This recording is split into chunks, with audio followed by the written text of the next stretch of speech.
Hola! If you're watching this video, it's because you missed my explanation in class of the personal timeline Preterite versus Imperfect project. So I'm going to explain what that is and hopefully answer all your questions for those of you that are doing this at home.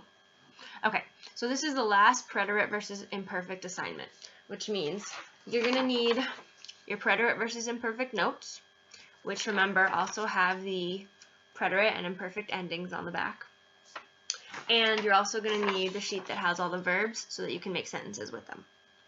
Okay, so we've all made timelines before. They start with one point in time and they go to a certain other point in time. You're going to make one for your life. So it's probably going to start when you were born and it's probably going to end in the present, 2017. Half of this timeline is going to be in the preterite, events that happened one time. For example, I went to Disneyland. I broke my leg. I was born. My sister was born. I learned that I hated fruit or something like that. Any preterite events that follow these rules, you can include on your timeline. The other half of the timeline is going to be imperfect events or things that happen more than once or often in your life. For example, I always played with my friends when I was young, or I liked to eat bananas all the time, or I went to school every day. Remember, these are habitual events, things that are habits or that happened often that didn't have a specific end.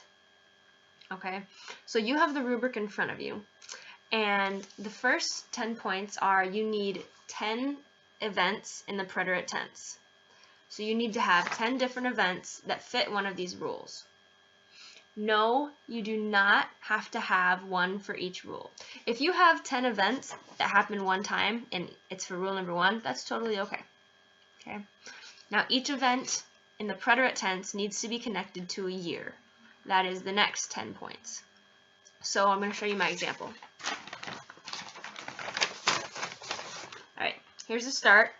It starts in 1993, and it goes until I graduated high school in 2012. The events on the top, those are my preterite events, and you can see I drew lines to where the years were. Okay, so 10 points for having 10 preterite events, 10 points for having a year.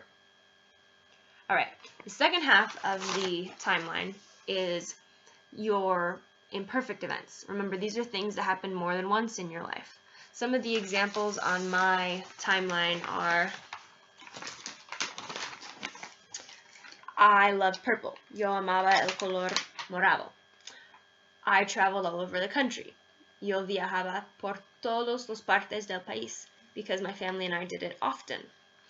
Yo iba al campamento de familia cada año. I went to family camp every year. So these are things that happened more than once in your life. There are 10 points for those, and you don't need to have a year for those. You also have 10 points for making it creative and actually making the timeline part. The last 10 points are having me go over the sentences. Now, if you're doing this at home, it's going to be difficult for me to go over them, so I just want to make sure that you really go over the rules, make sure it's a preterite or an imperfect sentence, and make sure it has the correct endings. Okay? So for instance, if you want to put, for instance, say, I stopped playing volleyball in the imperfect section, you should remember that the end of an event is preterite, so that should go in your preterite section. This is a total of 50 test points, if I believe, so you really want to make sure that this project is complete and accurate so that your grade will go up. Good luck!